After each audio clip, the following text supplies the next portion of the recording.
یا رسول اللہ وعلا آلہ و صحابہ۔ ایک صحابی ہیں جن کا نام ہے حضرت ابو دجانہ رضی اللہ تعالی عنہ۔ یہ روز حضور صلی اللہ علیہ وسلم کے پیچھے صبح کی نماز پڑھتے، ویسے ساری نمازیں حضور کے پیچھے پڑھتے تھے۔ صبح کی نماز کے بعد یہ فوراً جب سلام پھیرتے نا حضور یہ چلے جاتے، روز یہی کام کرتے حضرت ابو دجانہ۔ جب سلام پھیرتے نا حضور آپ دیکھتے تو ابو دجانہ جا رہے ہوتے۔ ایک دن آپ صلی اللہ علیہ وآلہ وسلم نے صحابہ کو فرمایا، ایک بندے کو فرمایا بھی آج تو دروازے کے پاس کھڑے ہونا، جب ابو دجانہ جانے لگے تو اس کو میرا پیغام دینا کہ حضور کی بات سن کے جاؤ۔ وہ جب دوسرے دن جانے لگے تو صحابی نے پیغام دیا کہ حضور صلی اللہ علیہ وسلم نے تجھے کچھ بات کرنی ہے۔ وہ واپس آ گئے حضور کے پاس۔ اللہ کے نبی نے جو سوال فرمایا نا، اللہ کے نبی نے ارشاد فرمایا کہ کیا تجھے اللہ سے کوئی حاجت نہیں؟ کیا تجھے اللہ سے کوئی ضرورت نہیں ہے؟ عرض کی حضور میں اللہ سے کب مستغنی ہوا ہوں، اللہ سے کب بے نیاز ہوں؟ ہر لمحہ، ہر سانس، ہر وقت مجھے اللہ کی رحمت کی ضرورت ہے، ہر وقت ہے۔ تو میرے حضور صلی اللہ علیہ وسلم نے ارشاد فرمایا پھر یہ میں کیا دیکھتا ہوں، تو روز سلام پھیرا جاتا ہے اور تو فوراً ہی بھاگ جاتا ہے، سلام پھیرا جاتا ہے تو فوراً چلا جاتا ہے۔ یہ وہ بندے بھی یہ حدیث سنیں کہ جو دعا کو سمجھتے ہیں کہ نماز کے بعد دعا ضروری نہیں۔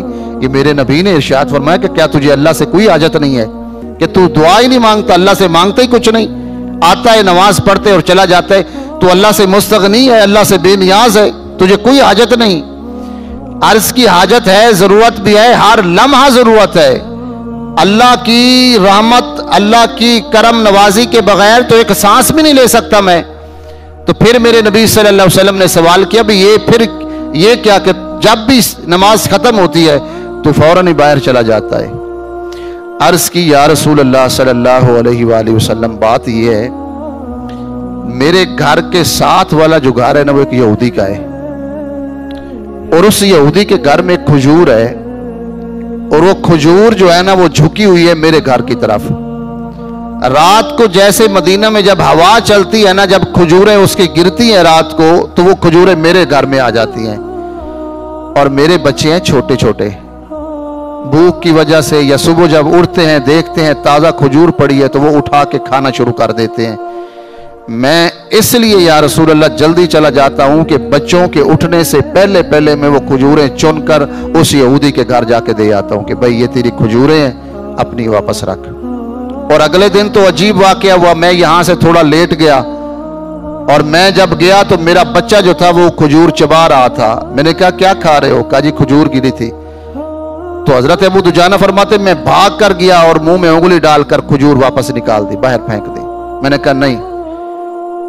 تو اللہ کے نبی صلی اللہ علیہ وسلم سن رہے ہیں اس بندے کی بات، صحابہ بھی سن رہے ہیں۔ یا رسول اللہ میں نے اپنے اس چھوٹے بچے کو کہا کہ میں تیرے ایک کھجور کے بدلے میں کل قیامت کے روز اللہ کے سامنے چور بن کے نہیں کھڑا ہو سکتا۔ مجھے کل اللہ اگر کھڑا کر دے، تیرا بچہ جو تھے یہ کھجوریں کھاتے تھے اس کی، اور تو نے کبھی روکا ہی نہیں تھا۔ اللہ اکبر، یہ صحابہ کا طرز عمل دیکھو۔ تے ساڑھے روڈ تو گنیاں دی ٹرالی نہیں لنگ سکتی، ہمارے بچے گنے کے ٹرالی سے گنے کھینچ لیتے ہیں، ماں باپ بھی پھر شام کو بڑے شوق سے بیٹھ کے کھا رہے ہوتے ہیں۔ یہ ہم ہیں، یہ ہمارا مزاج ہے، یہ ہمارے بچوں کی ہم نے جو تربیت کی ہے۔ اور ایک وہ صحابی رسول ہیں کہ جن کی تربیت یہ معصوم بچہ، اس کے منہ میں کھجور ہے، فرماتے مجھے تکلیف بڑی ہوئی کہ بچے کے منہ سے میں نے وہ کھجور انگلی مار کے نکال دی، مجھے تکلیف ہوئی، لیکن یا رسول اللہ مجھے کل قیامت کے دن رب کے سامنے کھڑا ہونا جو تھا نا مجھے تکلیف دے سا۔ میں نے کہا بچے کے منہ سے کھجور اگلوانا آسان ہے، میں کل قیامت کے روز جب اللہ نے مجھے کھڑا کر کے سوال کیا تو میں سوال کا جواب نہیں دے پاؤں گا۔ اس لیے یا رسول اللہ میں روز جلدی چلا جاتا ہوں تاکہ اپنے بچوں کے اٹھنے سے پہلے میں جا کر وہ کھجوریں اپنے گھر سے چن کر میں اس کے مالک کو پہنچا دوں، کہیں میرے بچے جو ہے نا وہ کھجوریں کھا لیں اور میں کہیں گناہ گاروں میں شمار نہ ہو جاؤں، اس لیے میں جلدی چلا جاتا ہوں۔ جب یہ بات حضور صلی اللہ علیہ وسلم نے سنی نا تو اللہ کے نبی صلی اللہ علیہ وآلہ وسلم خاموش ہو گئے، چپ ہو گئے، کیونکہ بات ہی ایسی تھی۔ اس کا جو اس نے اپنا مدعا بیان کیا، جو اپنی حیل و حجت بیان کی، وہ بڑی قابل دلیل تھی۔ تو حضور جب خاموش ہوئے تو حضرت ابوبکر صدیق رضی اللہ تعالیٰ عنہ حضور کی خاموشی کو دیکھا نا، پریشان بیٹھے، تو اللہ کے نبی صلی اللہ علیہ وآلہ وسلم کی بارگاہ میں عرض کی، یا رسول اللہ، میں ابوبکر صدیق اس بات کا وعدہ کرتا ہوں کہ میں وہ کھجور خرید کر میں اس بندے کو تحفہ دے دیتا ہوں، میں وہ کھجور خرید کر اس کو تحفہ دے دیتا ہوں۔ اب حضرت ابوبکر صدیق رضی اللہ تعالیٰ عنہ گئے، یہودی سے جیسے تیسے بات کی، سستی مہنگی جیسے، وہ کھجور خرید کر حضرت ابو دجانہ کو کہا، یہ کھجور میں نے تیرے بچوں کو تحفہ دے دی، تیرے بچوں کے لیے، یہ اس کے لیے۔ واپس آئے اور جب حضور صلی اللہ علیہ وآلہ وسلم کی بارگاہ میں حاضر ہوئے اور کہا، جی یا رسول اللہ، آج میں نے سودا کر لیا، وہ کھجور خرید کر میں نے اس کے بچوں کو ہدیہ کر دیا ہے، تحفہ دے دیا ہے، آج کے بعد ابو دجانہ پریشان نہیں ہوگا، وہ ہمارے ساتھ بیٹھ کر دعا مانگ کر پھر جائے گا۔ حضور نے جب یہ بات سنی خوش ہوئے، اور میرے نبی صلی اللہ علیہ وسلم نے فرمایا، ابو بکر، تو نے ایک یہ کھجور جو تو نے خرید کر دیے، تو نے مجھے بھی راضی کیا ہے، تو نے اللہ کو بھی راضی کر لیا ہے۔ پتہ نہیں اللہ کی بارگاہ میں اب تیرے لیے کتنی کھجوریں ہوں گی جو اللہ تعالیٰ نے جنت میں تیرے لیے لگا دی گئی ہیں۔ اور ایک کھجور فرمایا اتنی بڑی ہے، جتنے درخت، پتہ نہیں کتنے درخت دیے، پر ایک درخت اتنا ہے کہ اگر 70 سال بھی گھوڑ سوار اس کے نیچے چلتا رہے تو اس کا سایہ ہی ختم نہیں ہوگا۔ یہ تھے وہ صحابہ کرام، یہ ان کا طرز زندگی تھا۔ اس لیے اللہ نے قرآن میں فرمایا، رضی اللہ عنہم ورضوا عنہ، اللہ ان پہ راضی ہے، یہ اللہ پہ راضی ہو گئے، اللہ ان پہ راضی ہو گیا ہے۔ اور آج ان مقدس ذوات پر، ان مقدس لوگوں پر بھی کوئی انگلی کرے، ایسے لوگوں پر، سبحان اللہ۔ حضرت ابو دجانہ رضی اللہ تعالیٰ عنہ، حضرت ابو دجانہ رضی اللہ تعالیٰ عنہ وہ صحابی ہیں کہ جنگ احد میں اللہ کے نبی صلی اللہ علیہ وسلم نے اپنی تلوار لہرا کر کہا، یہ تلوار میں اس کو دوں گا جو اس کا حق ادا کرے گا، یہ تلوار اس کو دوں گا جو اس کا حق ادا کرے گا۔ اب صحابہ کرام علیہ مردوان حضور صلی اللہ علیہ وسلم کی طرف لپکے، اور حضور کے پھوپھی کے بیٹے حضرت سیدہ صفیہ کے بیٹے تھے حضرت زبیر بن عوام، وہ بھی آئے، یا رسول اللہ مجھے تلوار دیں۔ آپ نے پیچھے کر لی، فرمایا نہیں، میں کسی اور کو دوں گا۔ تو حضرت ابو دجانہ رضی اللہ تعالیٰ عنہ تشریف لائے کہ یا رسول اللہ مجھے عطا کریں، آپ نے ان کو تلوار دے دی، فرمایا یہ لو۔ اور حضرت ابو دجانہ نے وہاں کھڑے ہو کر کہا، یا رسول اللہ اس کا حق کیا ہے؟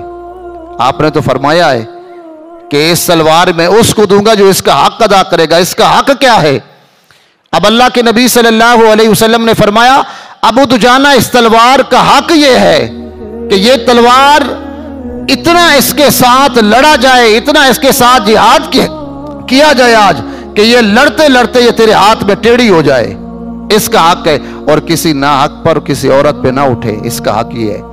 اب حضرت ابو دجانہ رضی اللہ تعالیٰ صحابہ فرماتے ہیں، حضرت ابو دجانہ لال کپڑا سر پہ رکھتے تھے، تو کہا انہوں نے وہ لال کپڑے کی پٹی باندھی، یوں اپنے بالوں کو یوں کر کے پیچھے سے پٹی باندھ لی، اور پٹی باندھ کر حضرت ابو دجانہ چلے، یوں چال ایسے اس طرح سینہ تان کر چلے اور بائیں پھیلا کر جب چلے نا، تو اللہ کے نبی صلی اللہ علیہ وسلم نے پیچھے دیکھ کر فرمایا ایسی چال اللہ کو ناپسند ہے، ایسی چال نہیں چلتے، مگر ہاں اس حال میں جو بندہ چلتا ہے وہ یہ چال اللہ کو بہت زیادہ پسند ہوتی ہے۔ یعنی دشمن کے سامنے اگر کوئی ایسی چال بھی چلتا ہے تو اللہ کے نبی صلی اللہ علیہ وسلم نے فرمایا یہ چال اللہ کو دشمن کے سامنے بہت پسند ہے۔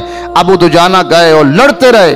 حضرت زبیر فرماتے میرے دل میں یہ بات آئی کہ یار مجھے تلوار نہیں ملی، ابو دجانہ کو مل گئی ہے، میں دیکھوں اس کا یہ حق کیا ادا کرتا ہے۔ کہتے حضرت ابو دجانہ رضی اللہ تعالیٰ عنہ اتنا لڑے تلوار کے ساتھ، اتنا لڑے، کہتے جہاں زیادہ گھمسان کی جنگ ہوتی حضرت ابو دجانہ ادھر گھس جاتے، اور لڑتے لڑتے کئی کافروں کو جہنم واصل کیا۔ آخر میں ایک عورت تھی جو لڑنے کے لیے آئی کہ یہ بندہ تو مارے جا رہا ہے، یہ کون ہے؟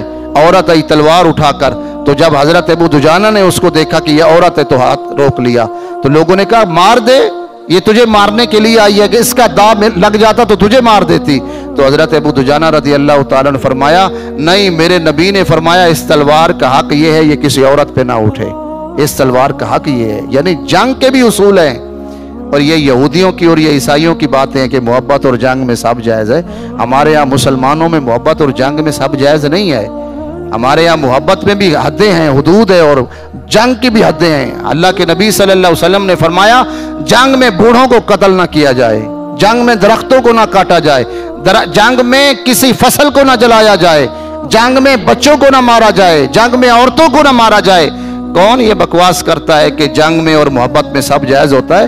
نہیں نہیں، جنگ کے بھی اصول ہیں اور محبت کے بھی اصول ہوتے ہیں۔ اگر ہم نے اسلام میں داخل ہوئے ہیں تو ہمیں ہر شے کے اللہ کے نبی نے اور اللہ نے ہمیں اصول دیے ہیں، ہمیں چاہیے کہ ہم ان اصولوں پہ اپنی زندگی بسر کریں۔ اگر اپنی مرضی سے زندگی بسر کریں گے تو نہ یہاں کچھ ملے گا اور نہ وہاں کچھ ملے گا۔ وہ دن لہو میں کھونا تجھے، شب رات بھر سونا تجھے، خوف خدا شرم نبی یہ بھی نہیں وہ بھی نہیں، اور منہ دیکھ لیا آئینے میں پر داغ نہ دیکھا سینے میں، افسوس ہے ایسے جینے میں انجام کو ناداں بھول گئے۔ ہمیں چاہیے کہ ہم ہر چیز میں اللہ اور اس کے رسول صلی اللہ علیہ وسلم